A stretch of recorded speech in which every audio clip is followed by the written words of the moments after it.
काल रात किस्से के एक और रोंगटे खड़े कर देने वाले एपिसोड में आपका स्वागत है।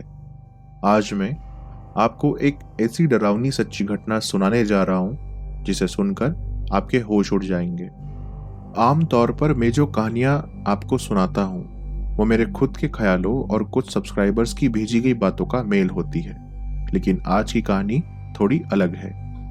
आज जो किस्सा मैं आपको सुनाने जा रहा हूं वो एकदम सच्चा है, जैसे मुझे बताया गया वैसे ही, बिना किसी मिलावट या घुमाव के।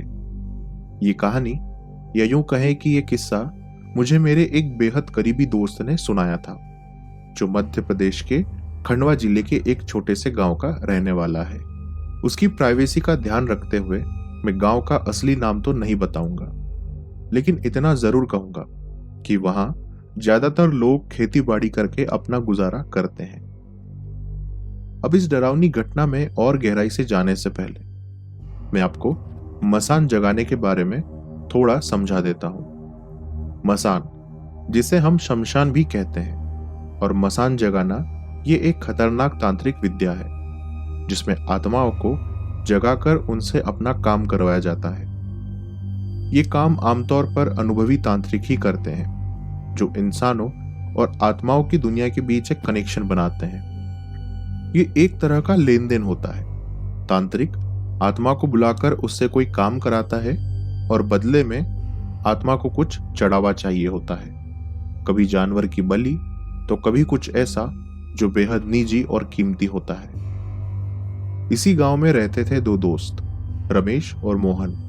दोनों किसान थे और जिंदगी किसी तरह कट रही थी। खेत इतने छोटे थे कि परिवार पालना भी मुश्किल था। ऐसे में उन्होंने मसान जगाने के बारे में सुना, एक ऐसी विद्या जिससे कुछ लोग आत्माओं की मदद से धन और ताकत हासिल कर लेते हैं। कहा जाता था कि यह विद्या अगर सही तांत्रिक के जरिए की जाए तो बड़े बड़े चमत्कार हो सकते हैं, वरना जान का खतरा भी बना रहता है। रमेश का एक रिश्तेदार भी, जिसने इस क्रिया का इस्तेमाल करके जबरदस्त दौलत कमा ली थी, पहले वो भी आम किसान था, लेकिन अब उसके पास बड़े बड़े खेत, ट्रैक्टर और खुद का बिजनेस भी था। ये सब देखकर रमेश के मन में लालच घर करने लगा। उसे भी अमीर बनना था। एक दिन रमेश अपने उसी रिश्तेदार के घर गया। वहां जाकर उसने ट्रैक्टर देखा, बड़ा सा पक्का मकान देखा और वो सारी ऐशो आराम की चीजें देखी जो पहले उसके रिश्तेदार के पास कभी नहीं थी। रात को रमेश ने उससे पूछ ही लिया, इतना सब कैसे हासिल किया? पहले तो रिश्तेदार थोड़ा झिझक में पड़ा, लेकिन फिर उसने मसान जगाने की बात बताई। साथ में ये चेतावनी भी दी कि ये काम बेहद खतरनाक होता है और इसे करने के लिए तगड़ा अनुभव चाहिए। लेकिन रमेश अब ठान चुका था, उसे अपनी किस्मत बदलनी ही थी। मोहन की सोच रमेश से अलग थी। वो मेहनत और किस्मत में भरोसा करता था। उसने रमेश को समझाने की पूरी कोशिश की कि मेहनत से ही तरक्की मिलती है और ऐसे काले कामों में पड़ना खतरे से खाली नहीं होता। रमेश, हमें अपने खेत पर ध्यान देना चाहिए, मेहनत का फल जरूर मिलता है, मोहन ने कहा। लेकिन रमेश मानने को तैयार ही नहीं था। वो बोला, मेरे रिश्तेदार को देख, वो भी पहले हमारी तरह ही था, लेकिन अब उसके पास सब कुछ है। हमें भी अच्छा जीवन मिलना चाहिए। मोहन को अपने दोस्त की चिंता हो रही थी, लेकिन उसे समझ आ गया कि रमेश अब मानने वाला नहीं है। उसने तय किया कि वो रमेश के साथ जाएगा, ताकि अगर कुछ गड़बड़ हो तो वो कम से कम वो वहां मौजूद तो रहेगा। रमेश को एक तांत्रिक मिला जो इस विधि को करने के लिए तैयार हो गया। वो तांत्रिक उनके गांव का नहीं था, लेकिन ऐसी क्रिया करने के लिए उसकी थोड़ी बहुत पहचान थी। उसने दोनों को पहले ही सावधान कर दिया, ये काम आसान नहीं है, कुछ भी हो सकता है, तैयार रहना। अब अमावस्या की रात, जब चांद बिल्कुल गायब होता है, तीनों गांव के पास वाले एक बड़े शमशान में पहुंचे। वह एक कॉमन शमशान था, आसपास के गांव के बीच, यानी आए दिन वहां कोई ना कोई चिता तो जलती ही रहती। और इस क्रिया को करने के लिए भी ऐसी जगह चाहिए रहती है जो ज्यादा सक्रिय हो। तांत्रिक ने जमीन पर कुमकुम और चंदन से एक गोल घेरा बनाया। उसने मोहन को उसके अंदर बिठाया और रमेश को उसके पास बिठाया, क्योंकि रमेश यहाँ पर करता था। रमेश को ही आत्मा से काम करवाकर धन कमाना था। तांत्रिक ने दोनों को सख्त हिदायत दी, जब तक मैं ना कहूं इस घेरे से बाहर मत निकलना। जो भी हो जाए, ये घेरा ही तुम्हारी रक्षा करेगा। फिर तांत्रिक ने मसान जगाने की क्रिया शुरू की। वो मंत्र पढ़ने लगा, कुछ अजीब से कर्मकांड करने लगा।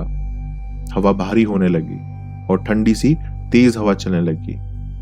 मोहन का दिल जोर जोर से धड़कने लगा। डर तो बहुत था, लेकिन रमेश के लिए वो खुद को काबू में रखने की कोशिश कर रहा था। तभी अचानक एक भयानक आत्मा वहां उस हवन में से निकली। मोहन ने अपनी जिंदगी में ऐसा कुछ कभी नहीं देखा था। उसके नुकीले पंजे थे, आंखें चमक रही थी और उसकी हरकतें इंसानों जैसी नहीं थी, बहुत डरावनी और अजीब। वो आत्मा चारों तरफ देखने लगी और फिर अचानक तांत्रिक और रमेश पर टूट पड़ी। उसने अपने तेज पंजों से दोनों को बीच से चीर दिया। उन दोनों के शरीर दो टुकड़ों में बंट गए। मोहन जो घेरे के अंदर बैठा था, ये सब देखकर डर के मारे बेहोश हो गया। जब अगली सुबह मोहन की आंखें खुली तो वो अब भी उस घेरे के अंदर ही था। बाहर रमेश और तांत्रिक की लाशें दो टुकड़ों में बिखरी पड़ी थी। शरीर के टुकड़े देखकर उसकी रूह कांप उठी। वो डर के मारे भागता हुआ गांव पहुंचा और सबको सारी बात बता दी। गांव वाले सुनकर सन्न रह गए। वो सब शमशान पहुंचे और रमेश व तांत्रिक की अंत्येष्टि की। गांव के बुजुर्गों ने मोहन को बताया कि वो तांत्रिक इतना अनुभवी नहीं था कि आत्मा को काबू में रख सके, और अगर वो कुमकुम और चंदन का घेरा ना होता तो शायद मोहन भी जिंदा ना बचता। आज भी मोहन उस रात को भूल नहीं पाया है और उसे आज भी वो मंजर याद आता है, कैसे उस आत्मा ने उसके दोस्त और तांत्रिक के चिथड़े उड़ा दिए। तो आज के काल रात किस्से एपिसोड में इतना ही। अपना ख्याल रखिए और याद रखिए, कुछ चीजों को छेड़ना नहीं चाहिए। जो जैसा है उसे वैसे ही रहने देना बेहतर होता है। फिर मिलेंगे एक और डरावनी कहानी के साथ। तब तक मेहनत पर यकीन रखिए और किस्मत पर भरोसा बनाए रखिए।